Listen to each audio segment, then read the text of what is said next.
খুব সুন্দর একটা কাহিনী আছে। একবার এক ব্যক্তি নিজের অসফলতার জন্য ত্রস্ত হয়ে সময় দেবতার তপস্যা করতে বসলেন।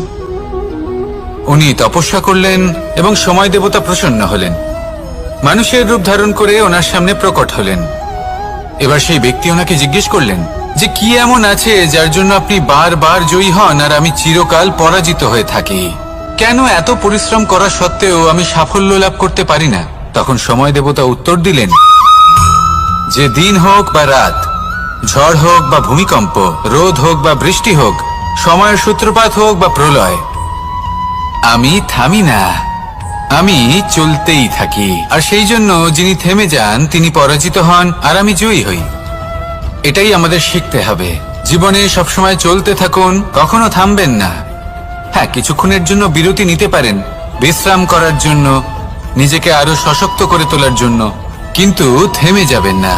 নিরন্তর কর্ম করতে থাকুন, পরিশ্রম করতে থাকুন, তবেই এই সংসার আপনাকে মনে রাখবে।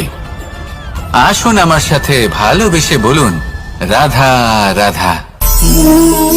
মানুষ তার জীবনে দুই ধরনের পরিস্থিতিকে খুব ভয় পায়। এক, কোনো কারণবশত কারোর সামনে নত হওয়া। দুই, কোনো কারণে নিজের চরিত্র থেকে, নিজের মূল্যবোধ থেকে বিচ্যুত হওয়া। এবার কেন হয় এরকম যে কথায় কথায় কারোর সামনে নত হতে হয়? কেন বারংবার নিজের চরিত্র থেকে চ্যুত হতে হয়? এরকম কেন হয়? এটা তখনই হয় যখন আমাদের শিক্ষা এবং মূল্যবোধের অভাব থাকে। যদি মানুষের মধ্যে প্রকৃত শিক্ষা থাকে তাহলে এই সংসারে কোনো সময় এবং কারোর সামনেই নত হওয়ার কোনো প্রয়োজন নেই। যদি মানুষের মধ্যে মূল্যবোধ থাকে তাহলে তাকে নিজের মূল্যবোধ বা চরিত্র থেকে বিচ্যুত হতে হয় না, তা সে যাই হয়ে যাক না কেন। কোনো বালককে যদি জন্ম থেকেই সুশিক্ষার অধিকারী করা হয়, শিক্ষিত করা হয়, মূল্যবোধের অধিকারী করা হয়, তবে সে এই সংসারে এমন কর্ম করবে যাতে সে নিজেকে, নিজের পরিবারকে, সমগ্র সমাজকে গর্বিত করতে পারে। শিক্ষা লাভ করুন, মূল্যবোধ লাভ করুন এবং আমার সাথে ভালোবেসে বলুন রাধা রাধা। আমাদের সকলের জীবনে একটা লক্ষ্য থাকে যেটা আমরা লাভ করতে চাই। ঠিক যেন একটা প্রতিস্পর্ধা বিদ্যমান যে কে সব থেকে আগে নিজের লক্ষ্যে পৌঁছতে পারবে। আর সেই জন্য আমরা সকলেই খুব তাড়াতাড়ি এগোতে চেষ্টা করি, বড় এবং দীর্ঘ পদক্ষেপ ফেলি যাতে তাড়াতাড়ি নিজের লক্ষ্যে পৌঁছতে পারি। কিন্তু এক অত্যন্ত গুরুত্বপূর্ণ বিষয় আছে, সবসময় লক্ষ্য সামনে থাকবে না, কখনো কখনো তা খুঁজতে হয়। এই যাত্রা খুব কঠিন হতে পারে। আর ঠিক এই কারণেই সবসময় দ্রুত গতিতে চলা বা তাড়াতাড়ি পথে চলা সেটা আবশ্যক নয়। তার থেকেও বেশি গুরুত্বপূর্ণ হলো ভেবেচিন্তে তারপর পথ চলা। যদি ভেবেচিন্তে পদক্ষেপ ফেলেন, চলতে পারেন, তাহলে সেটাই সর্বশ্রেষ্ঠ পদক্ষেপ। কখন কোন দিকে যেতে হবে, কখন কোথায় দিক পাল্টানো যাবে না, কখন গতি বেশি রাখতে হবে, কখন কম, কখন থামবো, কখন চলবো, এই সব কিছুর বিষয়ে জ্ঞান অত্যন্ত গুরুত্বপূর্ণ এবং ভেবে চিন্তে চলতেই হবে। সেই জন্য শুধু তীব্র গতিতে সামনে এগোলে চলবে না, ভাবনা চিন্তা করে এগোতে হবে। আসুন আমার সাথে ভালোবেসে বলুন রাধা রাধা। পায়েস হলো আমার বিশেষ প্রিয়। এর মধুর স্বাদ মনকে প্রফুল্ল করে তোলে। ছোটবেলায় মা আমার জন্য পায়েস বানাতেন এবং আমাকে বলতেন যে গরম থাকতে থাকতে খেয়ে নে কানাই, ঠান্ডা হয়ে গেলে ভালো লাগবে না। কিন্তু আমিও দুষ্টু ছিলাম, ঠান্ডা হওয়া পর্যন্ত অপেক্ষা করতাম। আর ঠান্ডা হয়ে যাওয়ার পরে মার কাছে যেতাম আর ওনাকে বলতাম যে মা, পায়েস তো ঠান্ডা হয়ে গেছে, এটা গরম করে দিন। তখন মা হাসতেন আর বলতেন যে পায়েস না হয় আমি আবার গরম করে দেব কানাই, কিন্তু এর মধুর স্বাদ, সেই মিষ্টত্ব, সেই সুবাস, সেটা আবার ফিরে আসবে না। কথাটা সত্যি। আর এই সত্যটাই আমাদেরও জীবনের সত্য। আমাদের জীবনের মধুর সম্পর্কগুলি, এতে যখন কটুভাব প্রবেশ করে তখন সেই মিষ্টত্ব ফিরিয়ে আনা প্রায় অসম্ভব ব্যাপার হয়ে যায়। আপনি চেষ্টা করে সেই সম্পর্ক ঠিক করতেই পারবেন, তার জন্য অগাধ পরিশ্রম করতে হবে। কিন্তু আবার সেই মিষ্টত্ব কখনো ফিরে আসবে না। সেই জন্য আপনার জীবনের যে মধুর সম্পর্ক আছে, যতটা সম্ভব চেষ্টা করুন তাতে মিষ্টত্ব বজায় রাখতে। কটুভাব আসতে দেবেন না। আসুন আর আমার সাথে মধুর স্বরে বলুন, রাধা রাধা। শব্দ শব্দ আসলে কি? শুধুই কয়েকটি অক্ষরের সমষ্টি, নাকি আমাদের বাণী? এই শব্দ এমন এক শক্তি যা কাউকেই নিজের বশবর্তী করে ফেলতে পারে। শব্দ এমন এক অস্ত্র যা কাউকে ক্ষত বিক্ষত করে দিতে পারে। এই শব্দ হলো একটি নাদ স্বরূপ যা কোনো ঘুমন্ত ব্যক্তিকেও জাগিয়ে তুলতে পারে এবং নিজের লক্ষ্যের দিকে অগ্রসর করতে পারে। শব্দে এত শক্তি আছে যে কারোর মনে এতটা আঘাত দিতে পারে যে সে হয়তো জীবনে আর কখনো এগোতেই পারল না। তাহলে এই শব্দের প্রয়োগ খুব ভেবেচিন্তে করবেন। এবং এই শব্দের মতোই হলো নীরবতা। অনেক সময় এই নীরবতা আমাদের সহায়ক হয়ে ওঠে। অনেক সময় এটা আমাদের অনুশোচনাকে অনেক বেশি বাড়িয়ে তুলতে পারে। ভীষ্ম পিতামহ, অঙ্গরাজ কর্ণ, যখন দ্রৌপদীর বস্ত্রহরণ হচ্ছিল তখন এনারা নীরব ছিলেন। দুর্যোধনের বিরোধিতা করেননি, ওকে বাধা দেননি। আর তারপর কি হলো সেটা আপনারা সকলে জানেন। দেখতে গেলে নীরবতা চুপ করে থাকা, কিন্তু যদি কোনো দুষ্টের সামনে চুপ করে থাকেন, যদি তার বিরোধিতা না করতে পারেন, তাহলে এই নীরবতাই অনেক বড় পাপের আকার ধারণ করে। মনে রাখবেন আর আমার সাথে ভালোবেসে বলবেন, রাধা রাধা। আভূষণ। কার না ভালো লাগে এই আভূষণ? আমরা পরিশ্রম করি, ধন অর্জন করি আর আভূষণ কিনে থাকি, কখনো নিজের জন্য, কখনো বা তাদের জন্য যাকে আমরা ভালোবাসি, বা তাদের জন্য যাকে আমরা সম্মান করি। হয়তো সেই জন্যই সীতা চূড়ামণি ধারণ করেছিলেন এবং আমি সামন্তকমণি। কিন্তু এটাই কি সেই প্রকৃত আভূষণ যা আপনার মূল্য বৃদ্ধি করে? না। শ্রীরামের আভূষণ হলো ওনার নম্র ভদ্র ব্যবহার। মাতা সীতার আভূষণ হলো ওনার সততা, ওনার নিষ্ঠা, ওনার ত্যাগ। অর্জুনের আভূষণ ছিল ওনার একাগ্রতা। রাধার আভূষণ ওনার প্রেম। এই আভূষণ কোথাও নেই, আপনার মনে আছে। যদি আপনার মনে মিষ্টতা থাকে, তা শান্ত হয়, তাতে সততা থাকে, নিষ্ঠা থাকে এবং প্রেম থাকে, তাহলে আপনার অন্য আর কোনো আভূষণের কোনো প্রয়োজন নেই। আপনি যতই ভিড়ের মাঝে থাকুন, আপনার ঔজ্জ্বল্য চোখে পড়বে। আসুন আর আমার সাথে ভালোবেসে বলুন, রাধা রাধা। এই সংসারের সবথেকে বড় সত্যি হলো জন্ম এবং মৃত্যু। কিন্তু আরো বড় একটা সত্য আছে, মিত্র এবং শত্রু, যা আমাদের সকলের জীবনে থাকে।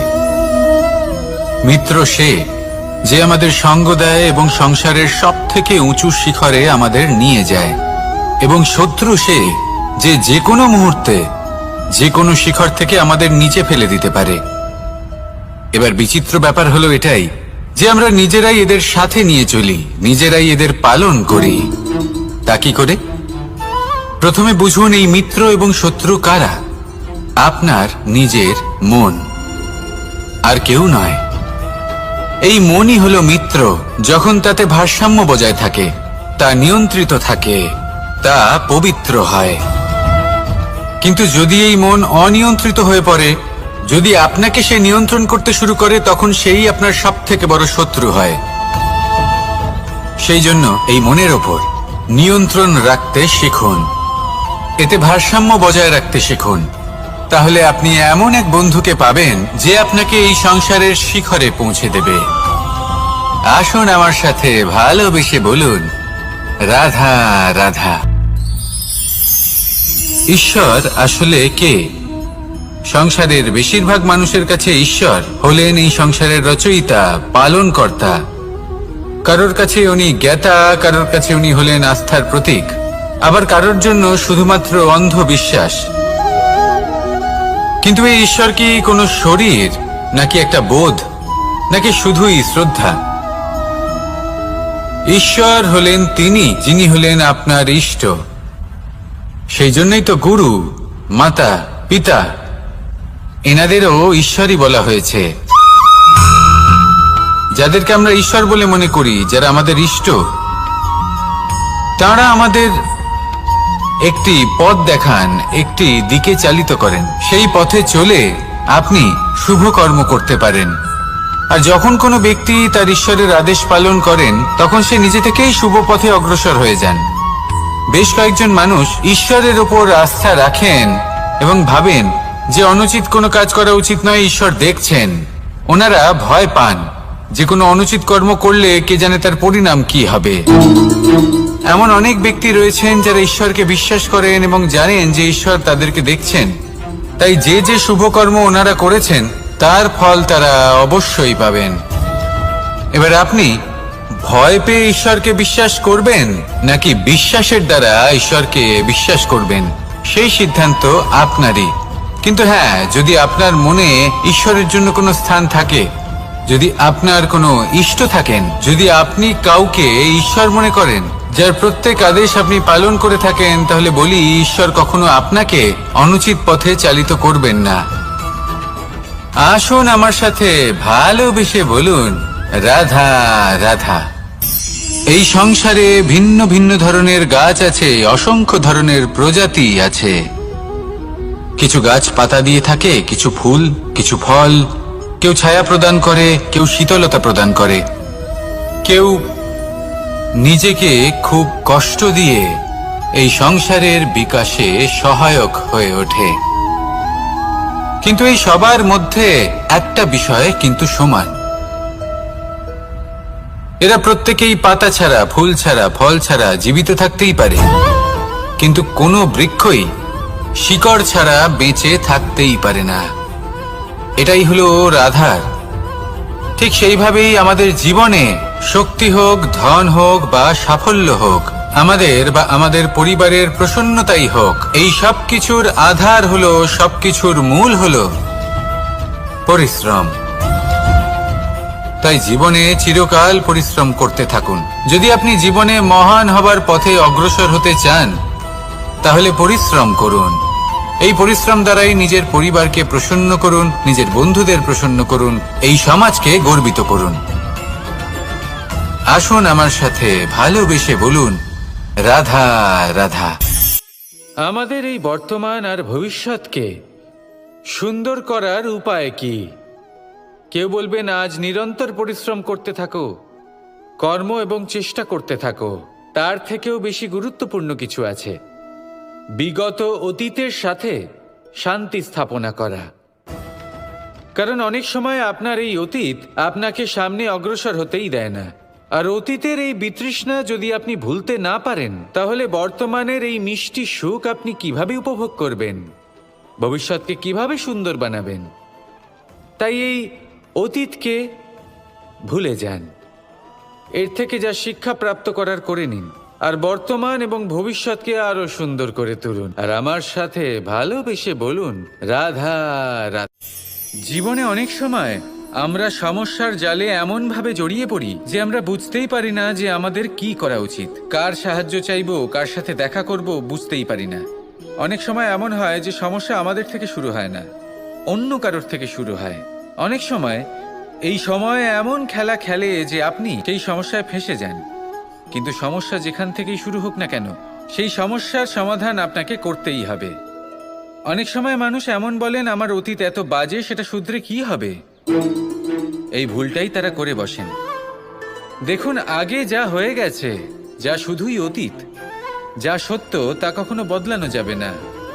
কিন্তু এটাও সত্যি যে এখন থেকে সামনের যে পথ, সেটাও আপনার হাতে রয়েছে। আপনি একে ভালোও বানাতে পারেন, খারাপও বানাতে পারেন।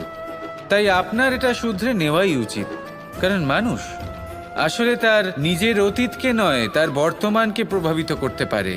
এই বর্তমানই পরবর্তীকালে অতীত হবে, যা আপনি শুধরে নিতে পারেন। তাই আপনি সেই চেষ্টাই করুন, নিরন্তর চেষ্টা করুন।